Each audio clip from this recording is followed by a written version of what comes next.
So hello everyone. This video is only made for Bangladeshi students, like the questions they face during the recent interview days, recent embassy interview days 2025. So আপনারা যদি খেয়াল করে থাকেন যে কোয়েশ্চেন্সগুলোর কিন্তু খুব বেশি এক্সেপশনাল না আগের ইনটেক থেকে, লাইক 2025 সালের ফেব্রুয়ারি ইনটেক বা সেপ্টেম্বর ইনটেক আগের, এবং এই ইনটেকেরও যে ডেটগুলো 4th June, 12th June, now today is 15th June, the questions pattern are similar. So অনেকে আমাকে প্রশ্ন করে, আপু আমি অনেক ইজি কোয়েশ্চেন্স করছে, আমি তো সবগুলোর অ্যান্সার দিয়ে আসছি, তাহলে আমার ভিসা হইল না কেন?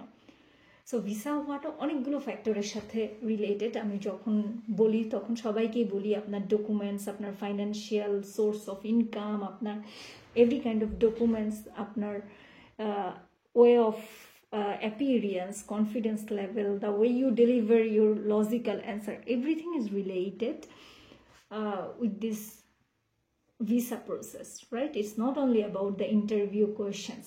সো অনেকে যেটা করেন, স্যাম্পল অ্যান্সার মুখস্থ করেন, অন্য ভাই বোন কী অ্যান্সার দিছে সেটা মুখস্থ করেন, ডেমো অ্যান্সার মুখস্থ করেন, ভেরি গুড, বাট মুখস্থ না। আপনি যখন নিজের অ্যান্সারটা দিবেন তখন সেখানে যাতে একটা কনফিডেন্স থাকে, সেখানে যাতে একটা রিয়েলাবিলিটি থাকে, একটা লজিক থাকে যে অ্যান্সারটা দিচ্ছেন। এবং এমন না যে প্রত্যেকটা কোয়েশ্চেন্স আপনি কমনও পাবেন, বাট 90% জিনিস ওরা তো নিজেরাই বলে দিচ্ছে, তাই না? একটা আপনি খেয়াল করে দেখেন, তাই না, হাঙ্গেরি এম্বাসি, তাহলে কোয়েশ্চেন্সগুলো কি করবে? এগুলোই করবে, অনেক আসমান জমিন থেকে নিয়ে আসবে না।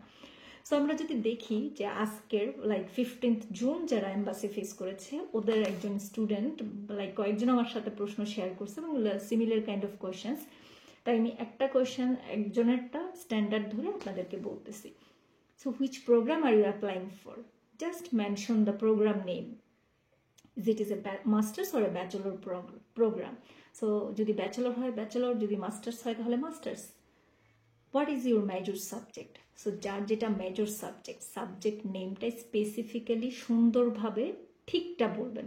সো অনেকেই আছে যে এজেন্সি বা কনসালটেন্সির মাধ্যমে অ্যাপ্লাই করেন, নিজের সাবজেক্টের নেমটা আপনাদের ওয়েবসাইটে কি আছে সেটাও দেখেন না এবং উল্টাপাল্টা নাম বলে দিয়ে আসেন, সেটা করা যাবে না। হ্যাঁ, যেহেতু আপনি একজন স্টুডেন্ট এবং আপনাকেই ইন্টারভিউ দিয়ে আলটিমেটলি ভিসা আনতে হবে, সো কেন আপনি আপনার ডকুমেন্টসগুলো দেখবেন না, তাই না? How many semesters does the programme have? আপনার প্রোগ্রামে কয়টা সেমিস্টার আছে? আনফর্চুনেটলি অনেক স্টুডেন্টরা সেটা জানে না। যখন আমি ডেমো ইন্টারভিউ নেওয়া শুরু করি তখন দেখতে পারি যে ওরা এই ইনফরমেশনগুলো জানে না। সো সেটা আসলে কতটা লজিক্যাল আমি জানি না, বাট চেষ্টা করেন, যদি না জানেন যে আমি ওয়েবসাইট খুঁজে পাইতেছি না, যে অ্যাপ্লাই করে দিছে তাকে জিজ্ঞেস করেন, হ্যাঁ, তাকে বলেন স্ক্রিনশট দিয়ে আপনাকে পাঠাইতে। So have you ever travel to a foreign country? এই কোয়েশ্চেন্সটা অনেকজনকে করা হয়। Have you arranged any accommodation? So নিজের অ্যাকোমোডেশন প্রুফটা ভালো করে দিয়ে আসতে হবে।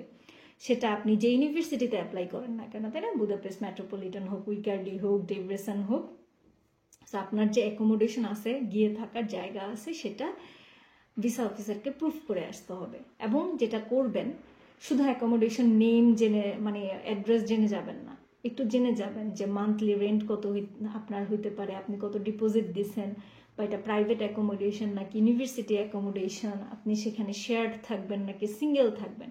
সো এই ফিউ বেসিক থিংস জেনে যাবেন, যদি জিজ্ঞেস করে যাতে আপনি বলতে পারেন, সো দ্যাট ওরা বিলিভ করে যে এটা আপনার real documents. Are you single or married? অনেকজনকে এই প্রশ্ন করে, মেয়েদেরকে বিশেষ করে করা হয়। সো যদি আপনি ম্যারিড বলেন, সেক্ষেত্রে আপনি লজিক্যালি বলবেন যে আপনি ফ্যামিলি কিভাবে মেনটেন করবেন, আপনার হাজব্যান্ড আপনাকে কিভাবে সাপোর্ট করবে, আপনার ব্যাংক স্টেটমেন্টে আপনার হাজব্যান্ডের কোনো কন্ট্রিবিউশন আছে কিনা। এবং যারা ছেলে, আজকেও একজন ফেস করেছে এবং ওনাকে অনেক প্রশ্ন করছে যে ওনার ওয়াইফের স্যালারি কত, ওনার ওয়াইফ ওনার ব্যাংক স্টেটমেন্টে হেল্প করছে কিনা, ওনার বেবি আছে কিনা, কতজন আছে, বা কিভাবে উনি পড়াশোনা অবস্থায় ফ্যামিলি মেনটেন করবে। সো এই জিনিসগুলো জেনে যেতে হবে। What's your motivation for choosing this subject? The most important questions, তাই না?